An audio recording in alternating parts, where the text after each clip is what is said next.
Hi, it's Mary Jane here from Home for the Harvest, and this video is all about planting delphiniums. Today I'm planting the blue delphiniums that I ordered, and they finally are here, and I'm so excited to get them planted out into the garden. So let's get to it. I like to lay my plants out in the garden before I plant them, especially with really hard to find plants like the specific types of blue delphinium I wanted. So I want to get them in the right place. So I've laid them out. I've actually had them out for a couple days, so I'm getting used to where they are. I'm happy with it. Now I'm ready to plant them. So the sun is behind the tree now, which is great. It's much nicer to plant in the shade. This area though is actually in the sun for most of the day, which is great for delphiniums. I think it will help them flower. It's hot here until probably 4 o'clock when the sun goes behind these big evergreen trees.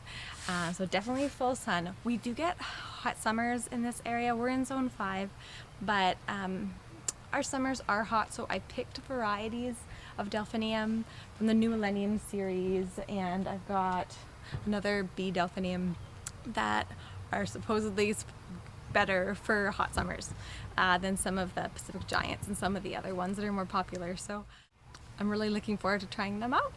So I have 5 delphinium plants to plant, and I've got 3 different varieties. I have 3 plants of the Cobalt Dreams, and that's a really rich blue type from the New Millennium series, and I've been looking for them for a while, so I'm very happy to have found them.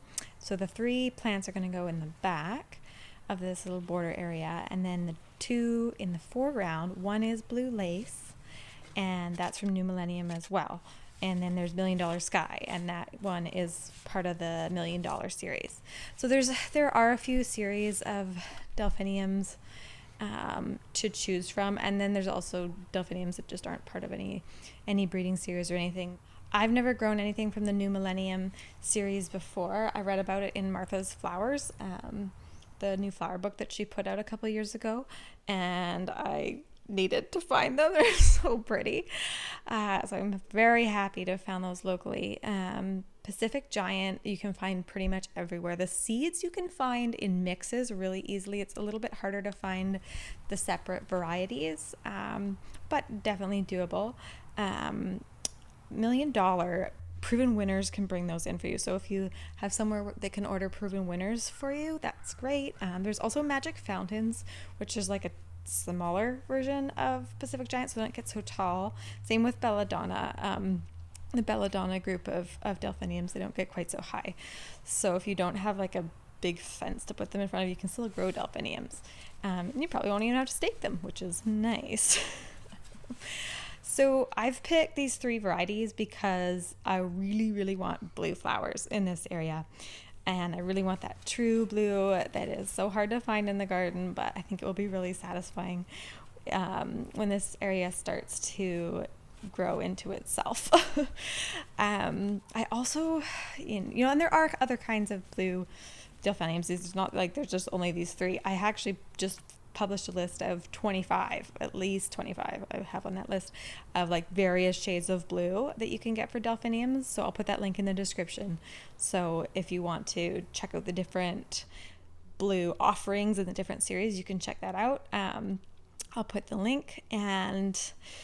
But yeah, I just really want these in the end of June when the peonies are done and a lot of the perennials are kind of finishing up their bloom period. I want to have this fantastic blue delphinium show before the hardy hibiscus come in. So I'm very much looking forward to that. So about planting delphiniums, they like rich soil, but they need it to drain well. So it's in that tricky area where you need that consistently moist soil and not dry but not soggy. And soil needs to have water in it, like moisture in it, but also air. So that's very important. I put them at the back of this border because I really want them to be shielded from the wind, and they're going to get tall anyway. I've got some shorter hardy hibiscus in front of them which enjoy similar soil and sun conditions. So I'm hoping that the shorter hardy hibiscus will kind of cover the lower stalks of the delphiniums.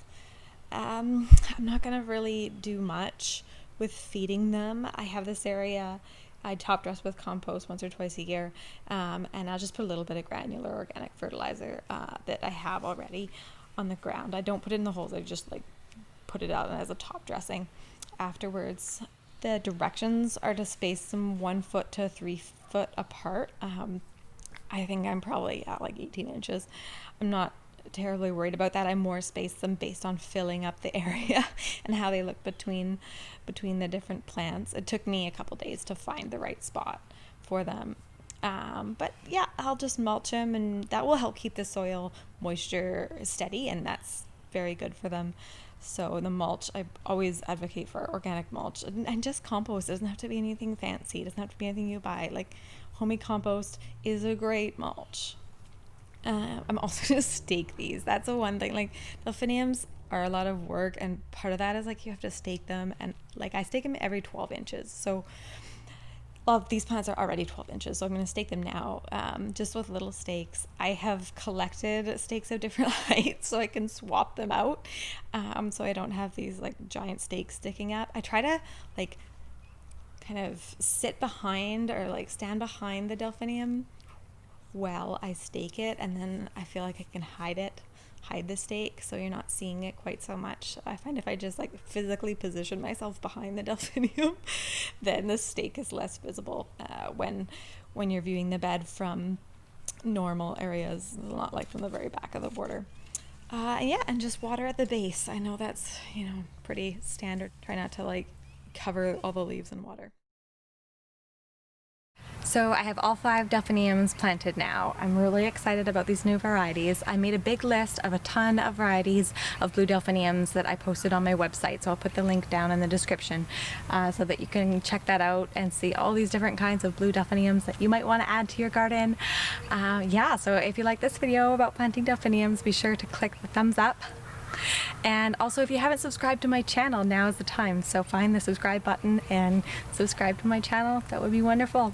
Thanks so much, and I'll see you in the next video.